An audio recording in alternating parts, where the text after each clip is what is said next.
హైదరాబాద్ లో runners society ఆధ్వర్యంలో చేపట్టిన మారథాన్ ను Hyderabad city police commissioner Srinivasa Reddy జెండా ఊపి ప్రారంభించారు. నెక్లెస్ రోడ్ పీపుల్స్ ప్లాజా నుంచి గచ్చిబౌలి బాలయోగి స్టేడియం వరకు సాగే మారథాన్ ను ఫిట్నెస్ అవగాహన కోసం నిర్వహిస్తున్నారు. ఇది దేశంలోనే అతిపెద్ద రెండవ మారథాన్ గా పేర్కొన్నారు. ప్రతి ఒక్కరూ ఆరోగ్యంగా ఉండాలని, తప్పనిసరిగా నిత్యం వ్యాయామం చేయాలనే నినాదంతో నిర్వహిస్తున్నారు. ఇందులో వివిధ రాష్ట్రాలు, దేశాలకు చెందిన రన్నర్స్ పాల్గొన్నారు. అయితే మారథాన్ నేపథ్యంలో పలు మార్గాలను మూసివేయడంతో వాహనదారులు ఇబ్బందులు పడ్డారు.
Rajesh Vachaji, Abhijit Manurkar, President of Hyderabad Runner Society, as well as Assistant Race Directors here, Avinash Palwacha, Arun Kalia.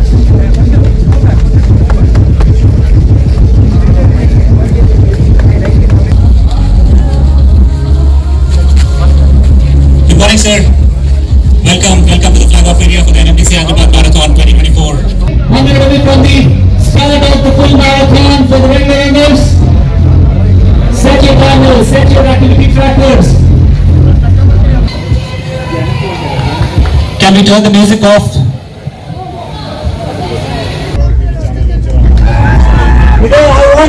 I need you guys to join me when we do the countdown. Are you guys ready for it?